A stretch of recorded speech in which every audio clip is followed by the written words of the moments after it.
அப்ப சரியான சொல்லுதுன்னு அர்த்தம். நீங்க எப்ப வந்தீங்க? மாமா எப்பவோ வந்துட்டாரு தெரியுமா உங்களுக்கு? பாட்டு போட்டு ரசிச்சு பாக்குற சீன் எல்லாம் போயிடுச்சு. என்ன மாமா? சரிங்க மாமா.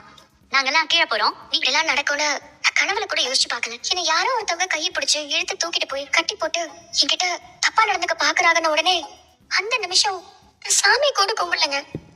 என் மனசு முழுக்க நான் உங்களை தான் நினைச்சேன். ராசாங்க, எங்க நம்ம வீட்டு பிள்ளைங்க சேது தமிழ காணோம்? அவங்க ரூம்ல ரெடி ஆயிட்டு இருக்காங்க சித்தப்பா. சரி சரியா. அப்புறம் பெரிய காரியம் பண்ணிருக்கியா?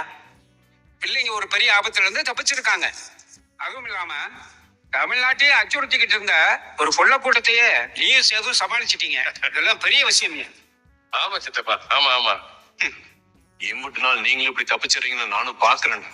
அடிச்சாமி, ஏன் ஒரு மாதிரி இருக்க? அதெல்லாம் ஒண்ணு இல்லண்ணே. சரி மல்லிகா, உள்ள போமா.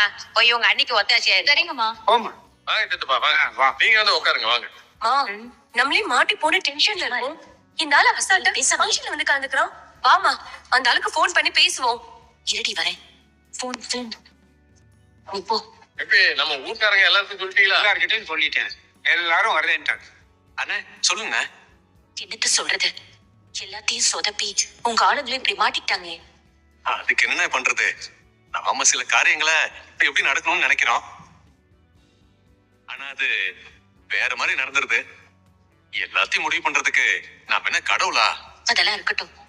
இங்க பாரு, இது மூலமா உனக்கோ இல்ல எங்களுக்கோ எந்த பிரச்சனையும் வந்துடாதுல. தைரியமா இருக்கலாம்ல. ஒண்ணும் கவலைப்படாதீங்கண்ணே. என் ஆளுங்க ரொம்ப நேர்மையானவனுங்கண்ணே. உசுரே போனாலும் என்ன பேசணுமோ அதை மட்டும்தான் பேசுவானுங்க. நீங்க தைரியமா இருங்கண்ணே. தம்பி, நம்பலாம்ல?